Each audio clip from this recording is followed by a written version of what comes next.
Hey guys, good morning. It is Monday, August something 2023.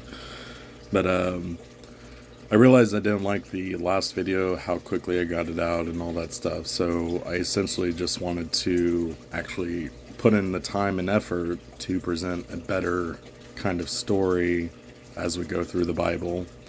And I went ahead and posted that video because I just wanted to show that I'm not going to be perfect in this series, but at the same time, with this next video, or this upcoming video, that I am growing on how I want to do this series as a structure. So what I'm going to do now is read from the scripture, and then I written some notes to kind of summarize everything, and if it's redundant, I'll move on, and if it needs to be talked about, I'll stay on the topic for a little longer than need be to make sure that's conveyed and talked about. So in the first part, we essentially started the story of Genesis, where God created mankind, the earth, and everything in 7 days, and the fall that occurred with Eve, and that the world changed ultimately when Adam ate the apple. So they were kicked out, banished, but God still loved them enough to make them their clothes, and that's kind of the nutshell of the gospel. Anyway, Adam made love to his wife Eve, and she became pregnant and gave birth to Cain. She said, "With the help of the Lord I have brought forth a man." Later she gave birth to his brother Abel. Now Abel kept flocks and Cain worked the soil. So when it came time to an offering, Cain brought some of the fruits of the soil as an offering to the Lord. And Abel also brought an offering, fat portions from some of the firstborns of his flock. Now, I'm not sure if you guys... I'm sure everyone understands what happens when you burn fat. It essentially just ignites and there's a flame, and that's what they used to make fire back then. And we somewhat still do it today whenever we're in a precarious situation that needs fire and we only have rudimentary ways to do it. But that's kind of my theory of why his offering wasn't favored, was because it was fat rather than burnt ends of the meat. The Lord looked with favor on Abel and his offering, but on Cain and his offering he did not look with favor. So Cain was very angry. And the Lord said to Cain, "If you do what is right, will you not be accepted? If you do what is right, sin is crouching at your door, and it desires to have you, but you must rule over it." But I believe we all kind of know what happens with Cain and Abel. Cain murdered Abel, and Lord pretty much was angry about that. I mean, he abhors murder, so it's understandable. And he answered God in a smart-ass way, saying, "Am I my brother's keeper?" when he was looking for him. He was like, "Listen, your brother's blood cries out to me from the ground. When you work the ground," and he cursed Cain, stating, "When you work the ground, it will no longer yield its crops for you. You will be a restless wanderer on the earth. My punishment is more than I can bear, Lord. Today you are driving me from the land. I will be hidden from your presence. I'll be a restless wanderer on the earth, and whoever finds me kills me." And the grace of God still kind of returns in a funny way, where if anyone kills you, Cain, then their punishment be 77 times fold. Or 7 times fold, I'm sorry.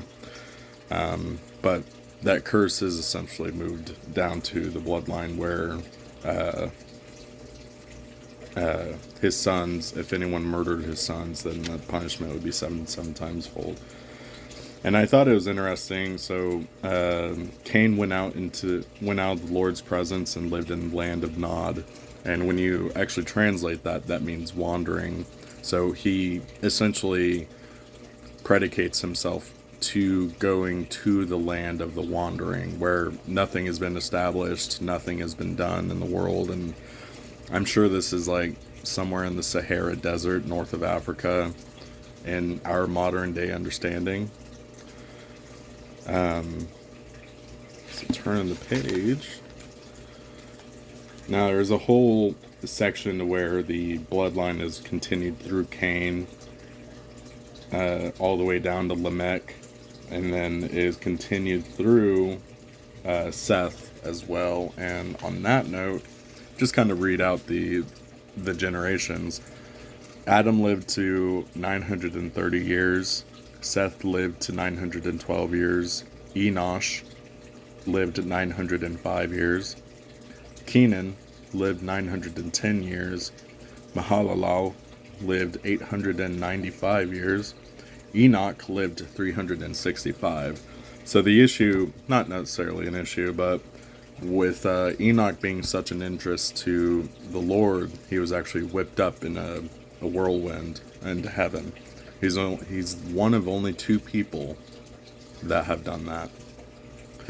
And there's a lot of theories on them becoming the 2 witnesses in the end times and all that stuff, but we will be getting to that part as we get further in the Bible. Methuselah lived 969 years, and Lamech lived 777 years. So this eventually got to Noah, where by that point in the world, it was wicked enough that God actually wanted to wipe out mankind because he regretted making us. And everyone might understand that, where, oh, God of the Old Testament is murderous. Well, there's a reason. It's our fault, essentially. And it's made prominent with that in the text that a lot of atheists and a lot of people who argue against the Bible states that, oh, he was a hateful God. Oh, he was a hateful God because we turned wicked and we relied on sin rather than him. And sorry, that's kind of apparent. Same today anyway. When human beings began to increase in numbers on the earth and daughters were born to them, the sons of God saw that the daughters of humans were beautiful, and they married any of them that they chose. Then the Lord said, my spirit will not contend with humans forever, for they are mortal. Their days will be 120 years. And I'm not necessarily sure what that means, but down here in my study Bible, in the study summary anyway, it just states that he's not going to fight for us, where angels are going to continuously go after human women, and but he eventually puts a stop to that. So as we continue further into the text, the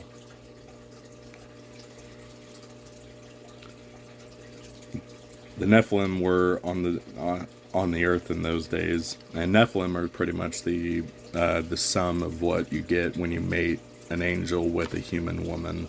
A lot of people think it would be demigods and all that. No. Angels have free will like we do, and we all know where that's practically what caused Satan to fall with his pride, because he chose that pride over God.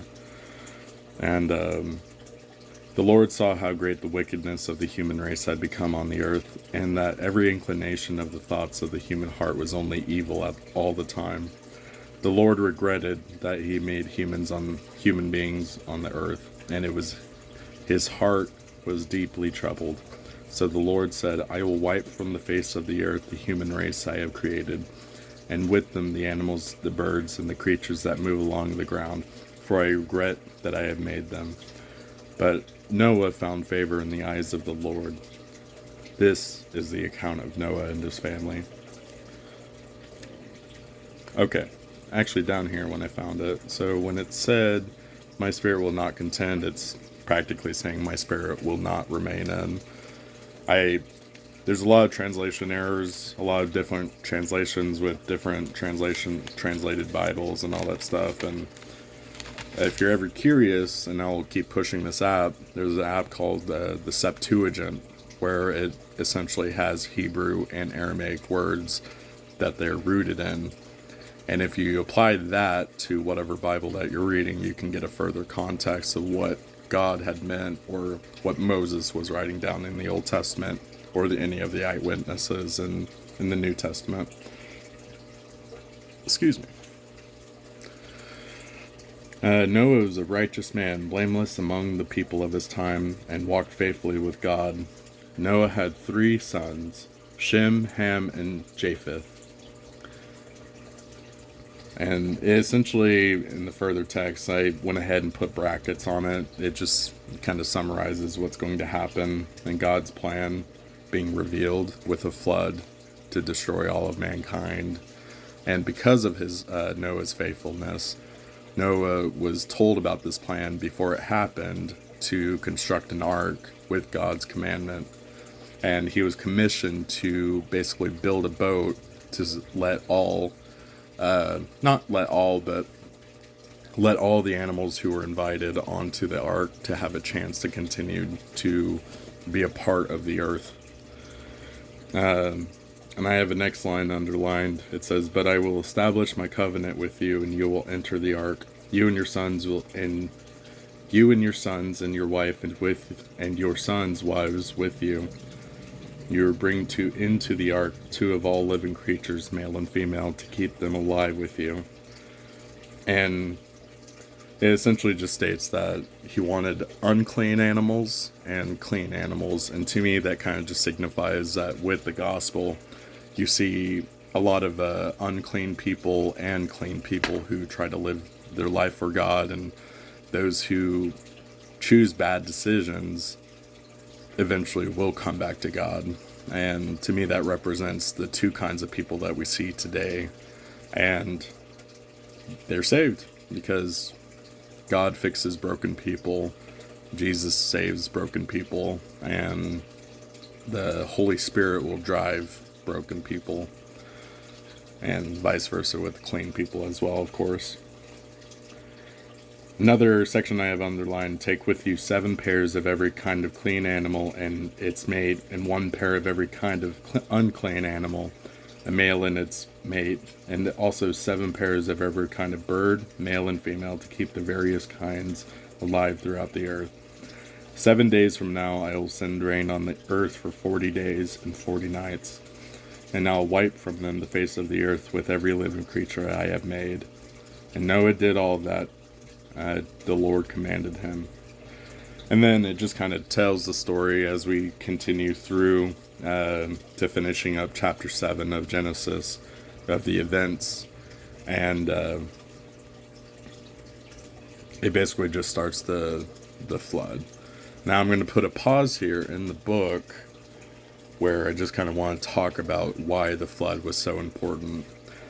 So if we simply did not have the flood, then I'm sure the earth today would be much more dangerous than kind of what we see it nowadays. We'd see a lot more dangerous animals. We'd see a lot more Nephilim around. I don't necessarily know if there's Nephilim on the planet still or not, but there is some Nephilim that do appear after the Great Delugement. And even the fake religions, I don't mean to go after your religion if you believe differently, but since I'm a proponent of Jesus Christ and I am for his gospel, I'm essentially taught to believe that all the other faiths are fake and they're demonic. They are all in agreement that a great flood did occur around the same time in history.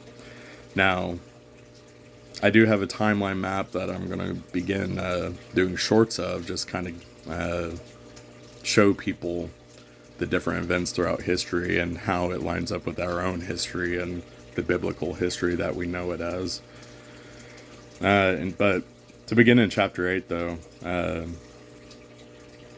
he remembered that, I'm just going to read it, "But God remembered Noah and all the wild animals and the livestock that were with him in the ark.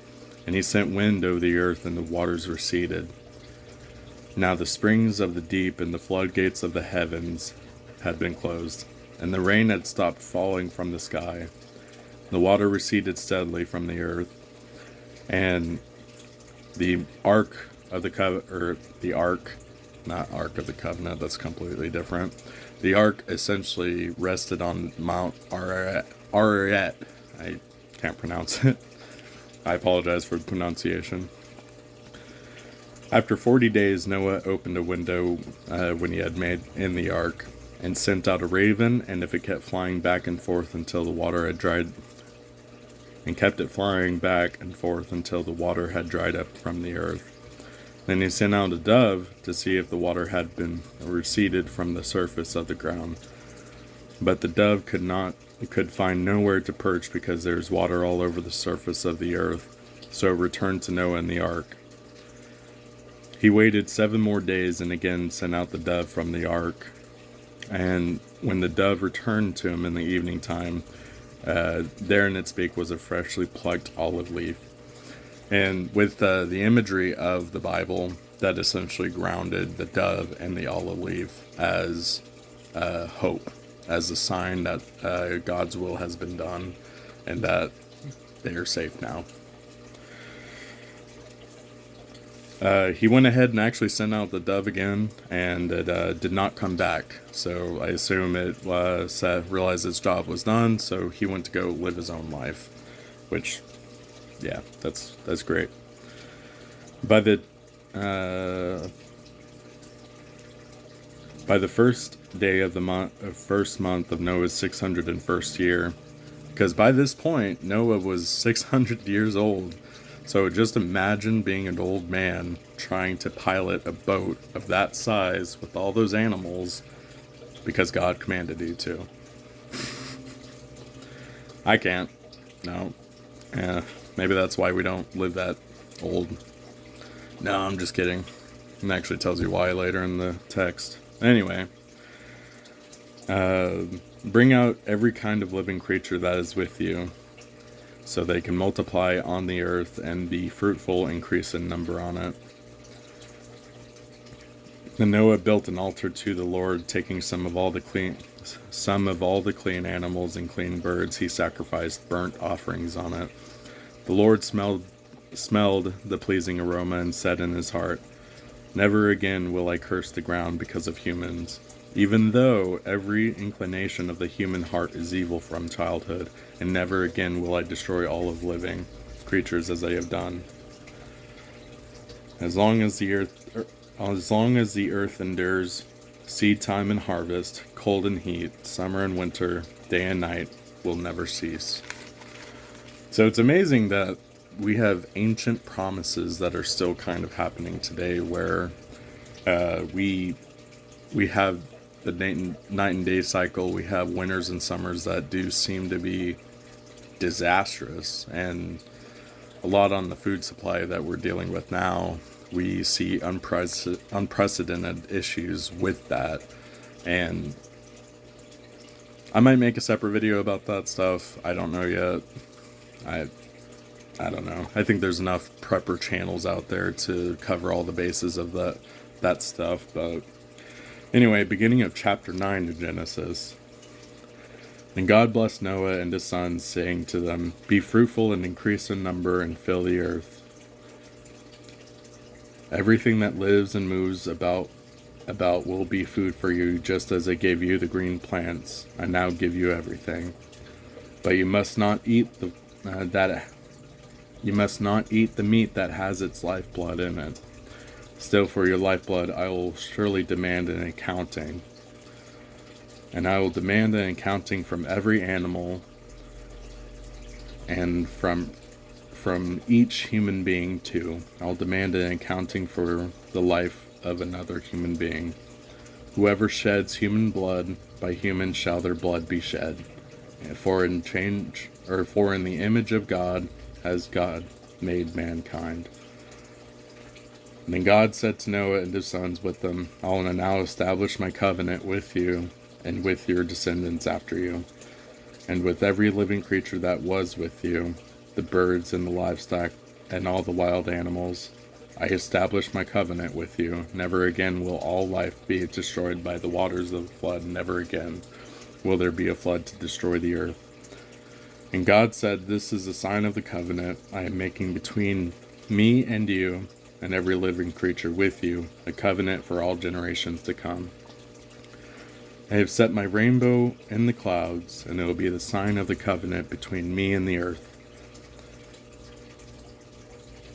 Whenever I bring clouds over the earth and the rainbow appears in the clouds, I will remember my covenant between me and you and all the living creatures of every kind. Never again will the waters become a flood to destroy all life. Whenever the rainbow appears in the clouds, I will see it and remember the everlasting covenant between God and all living creatures of every kind on the earth." And that basically sums up the events of Noah.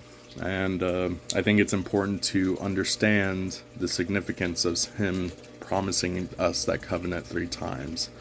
I didn't read it, but God actually says that he regrets making us 3 different times, and he reassures us 3 different times.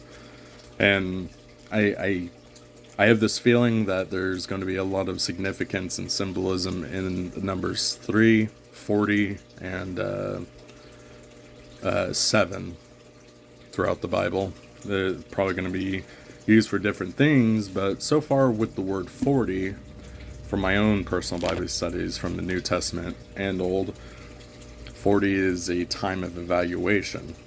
And, excuse me, how the flood was happening for 40 days and 40 nights, he was assessing to make sure they killed every living creature on the surface of the world. And like Jesus being in the forest or in the wilderness for 40 days, he was being assessed of the spirit within him and being challenged by Satan during that time, of course. Now, there's the only 2 events that I can really tell, but it makes sense with those things being evaluated with those people. Just kind of read my notes, make sure.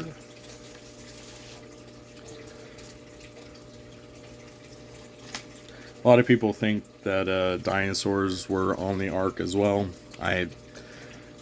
The Bible does mention that there are creatures being put onto the ark, male and female.